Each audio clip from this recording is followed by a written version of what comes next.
آپ دن میں کئی بار لفظ یقین بولتے اور سنتے ہیں۔ کیا کبھی آپ نے لفظ یقین کی طاقت کا اندازہ لگایا ہے؟ یہ 4 الفاظ پر مشتمل لفظ یقین اپنے اندر کتنی طاقت رکھتا ہے؟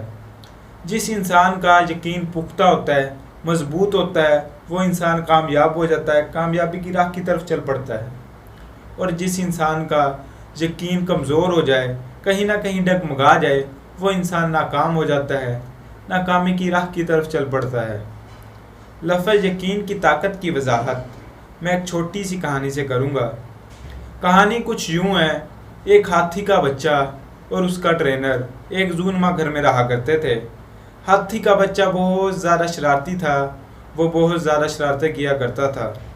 ایک دن اس کا ٹرینر اس سے تنگ آ جاتا ہے اور اس کو ایک زنجیر کی مدد سے ایک درخت کے ساتھ باندھ دیتا ہے۔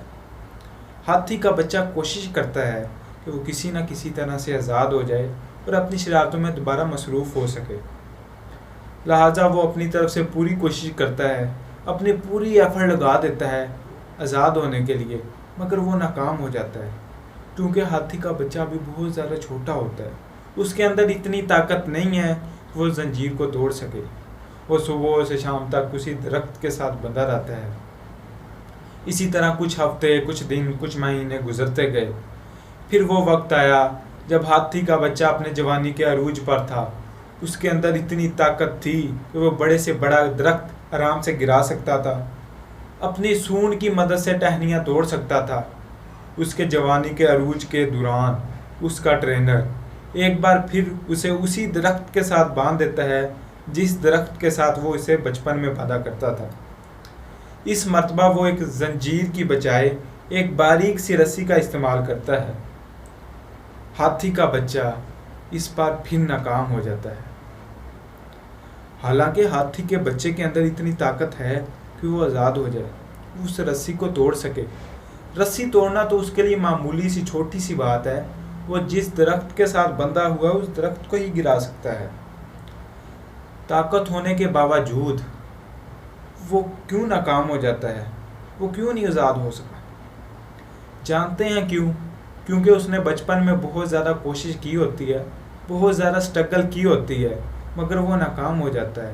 اس وقت اس کے اندر اتنی طاقت نہیں ہوتی، مگر اب اس کے اندر بہت زیادہ طاقت ہے، مگر وہ ناکام ہو جاتا ہے۔ طاقت ہونے کے باوجود وہ ناکام اس لیے ہوتا ہے کیونکہ اس نے بچپن میں جو محنت کی ہوتی ہے، کوشش کی ہوتی ہے، اس سے وہ آزاد نہیں ہوتا، وہ کامیاب نہیں ہوتا۔ لہٰذا وہ یقین کر لیتا ہے کہ جب میرا ٹرینر مجھے اس درخت کے ساتھ باندھ دیتا ہے، میں جتنی مرضی سٹرگل کر لوں، جتنی مرضی کوشش کر لوں، میں ناکام ہو جاتا ہوں، میں آزاد نہیں ہو سکتا۔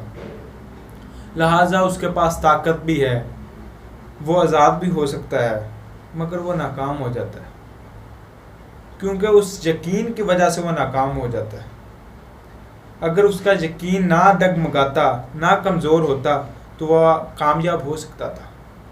اسی طرح انسان جب کسی کام میں 1 یا 2 بار ناکام ہو جاتا ہے تو وہ تیسری بار کوشش ہی نہیں کرتا اس کام کو کرنے کی، حالانکہ اگر وہ تیسری بار کوشش کرتا تو وہ کامیاب ہو سکتا تھا، کیونکہ اسے پتہ چل جاتا ہے کہ میں کن چیزوں کی وجہ سے 2 بار ناکام ہوا، کس چیز کی میرے اندر کمی ہے، کس چیز نے مجھے ناکام کیا، کون سی چیز مجھے ناکامی کی طرف لے کر گئی۔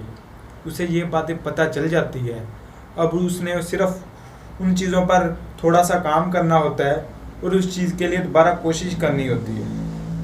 مگر انسان بھی ہاتھی کے بچے کی طرح اپنے پاس وہ صلاحیتیں ہونے کے باوجود، طاقت ہونے کے باوجود کہ وہ کامیاب ہو جائے، وہ کوشش ہی نہیں کرتا اس کام کو کرنے کے لیے، لہٰذا وہ ناکام ہو جاتا ہے۔ کیونکہ انسان کا بھی اس میں یقین کمزور ہو جاتا ہے، کیونکہ اس کو یقین ہو جاتا ہے کہ میں نے 2 بار کوشش کی ہے مگر میں ناکام ہوا ہوں، اگر میں تیسری بار بھی کوشش کروں گا تو میرا ٹائم ہی ضائع ہوگا، میں ناکام ہی ہوں گا۔ مگر وہ یہ نہیں جانتا، اس نے بہت کچھ سیکھ لیا ہے ان غلطیوں سے، وہ کن چیزوں کی وجہ سے ناکام ہوا تھا، لہٰذا وہ مایوس ہو جاتا ہے۔ مایوس انسان کبھی کامیاب نہیں ہوتا اور کامیاب انسان کبھی مایوس نہیں ہوتا۔ انسان کو اپنے اوپر یقین رکھنا چاہیے اور اپنا یقین مضبوط کرنا چاہیے، پھر دیکھیں کہ آپ کس طرح کامیاب ہوتے ہیں۔